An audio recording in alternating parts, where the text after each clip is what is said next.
Prices are rising, but why? In this video, we break down what inflation really is, how it works, and why it affects everyone. You hear the word inflation thrown around all the time, right? On the news, in conversations. But what does it actually mean for you, for your wallet? Well, today, we're going to break it all down.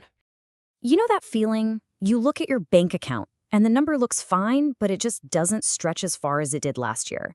That trip to the grocery store suddenly costs way, way more. You are not imagining things. That feeling, it actually has a name.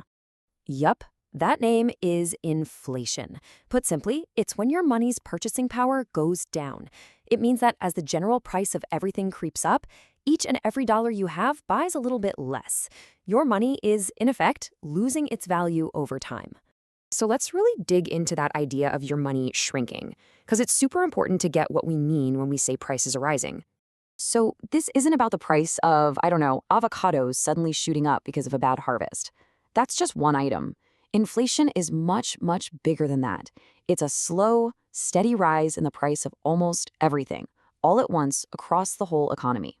It's really about the value of the money itself.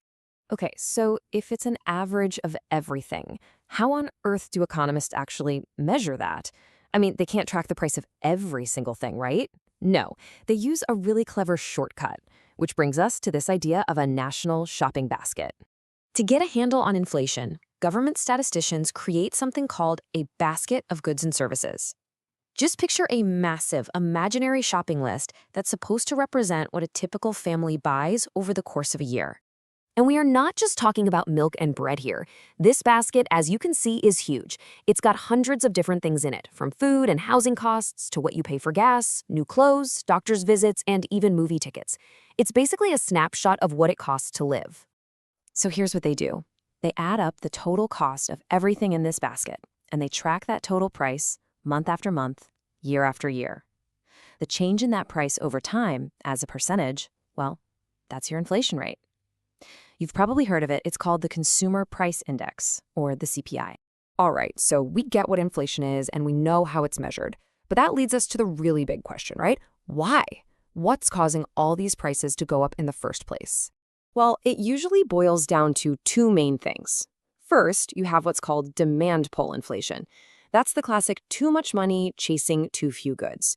When everybody's spending and demand is super high, but there's not enough stuff to go around, prices get bid up. Then, on the other side, you have cost push inflation. This is when it just gets more expensive to make things. Maybe oil prices spike, making shipping cost a fortune. Businesses have to pass those extra costs on to us, the consumers. Understanding the causes is one thing, but the real punchline of inflation is personal. It's about what this whole thing does to the money you've worked so hard for. This is where we see the true cost of just holding on to cash. You know, a lot of us feel like the safest place for our money is in a savings account, or maybe even literally as cash. It feels secure. But in a world with inflation, is it actually safe at all? Let's just walk through a really stark example. Say you've got $10,000 saved up. Awesome. 5 years go by, and you still have $10,000. The number hasn't changed.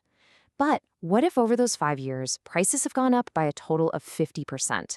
Well, the real purchasing power of your money just got cut in half. Your 10 grand now only buys what $5,000 could buy just 5 years ago.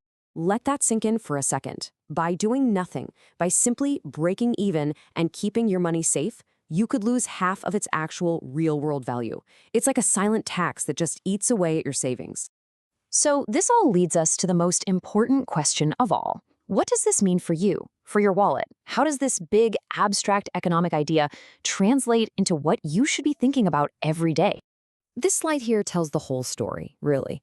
On the left, you've got what happens to the purchasing power of cash over time. It's a bumpy ride for sure, but the overall trend is down. That's inflation at work. But on the right, you see a chart representing assets, things like stocks. Now, it has its ups and downs too, no doubt, but the long-term potential is for growth. The whole game for a lot of people is to find things that can grow faster than inflation is eating away at their cash. And that, right there, is the absolute bedrock of financial literacy. Just getting your head around this simple idea, cash tends to lose value while assets have the potential to gain value. It's the whole reason people invest in the first place, to try and stay ahead of the game. So, as we've seen, inflation isn't just some abstract concept for economists to argue about. It is a very real force that is actively, quietly reducing the value of your hard earned money every single day. And just grasping that, well, that's the first giant leap toward taking control of your financial life. Look, the goal here today wasn't to give you financial advice. It was to arm you with understanding, to show you the forces that are at play. Because once you understand the problem, that your money is slowly losing its power, you can start to look for your own solutions. So the real question isn't just what is inflation? The real question is, now that you know, what are you going to do about it?